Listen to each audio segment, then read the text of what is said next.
வணக்கங்க. இன்னைக்கு பொடலங்காய் உருண்டை செய்ய போகிறேன். எப்படி செய்யுதுன்னு பார்க்கலாம் வாங்க. பொடலங்காய் உருண்டை செய்யறதுக்கு என்ன தேவைன்னு பார்க்கலாம் வாங்க. பொடலங்காய் உருண்டைக்கு ஒரு கப்பு வெல்லம், ஒரு கப்பு உடச்சக்கடலை, ஒரு கப்பு வேர்க்கடலை, ஒரு கப்பு புழுங்கல் அரிசி. புழுங்கல் அரிசிமா பொன்னிறமாக வறுத்து எடுக்கணும். அரிசியை இந்த மாதிரி புழுங்கல் அரிசி பொன்னிறமாக வறுத்து எடுக்கணும்மா. இந்த மாதிரி வறுத்து எடுக்கணும்மா. அரிசியை வறுத்து வச்சுக்கிறல அரிசி இதை மிக்சியில் ஜாரில் போட்டு நைஸாக அரைச்சி எடுக்கணும்.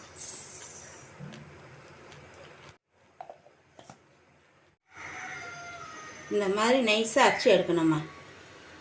பக்கத்தில் மண் இருக்குங்க, இதில் கரைச்சி வடி கட்டி எடுக்கணுங்க. அப்படியே இந்த மாதிரி வெள்ளத்தை வெடி கட்டி எடுத்துக்கோங்க. இந்த மாதிரி கம்பி பாதம் வந்தது இறக்கிடுங்க.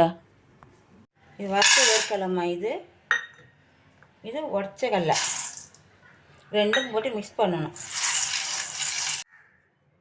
பாவு வைத்த வெள்ளத்துமா கொஞ்சம் கொஞ்சமாக ஊற்றி கலரி எடுக்கணுமா.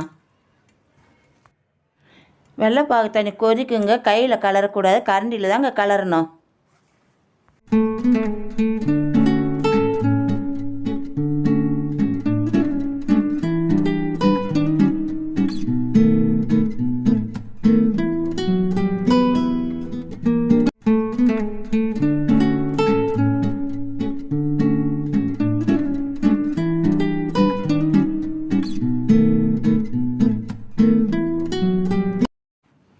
இதே மாதிரி கொஞ்சம் கொஞ்சமாக ஊற்றி கலருங்க. இந்த புழுங்கல் அரிசி வறுத்து அரைச்சி வச்சுக்கிறேன் இல்லைங்களா, கொஞ்சம் கொஞ்சமாக தூவி எடுக்குங்கன்னா, ஏன்னா வெள்ளம் கையில் சூடு பட்டு போடும்.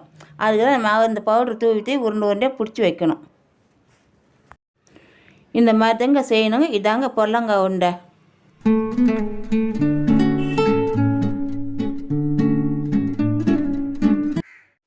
பொடலங்காய் உருண்டை ரெடி ஆகி போச்சுங்க. நீங்களும் செஞ்சு பாருங்கள்.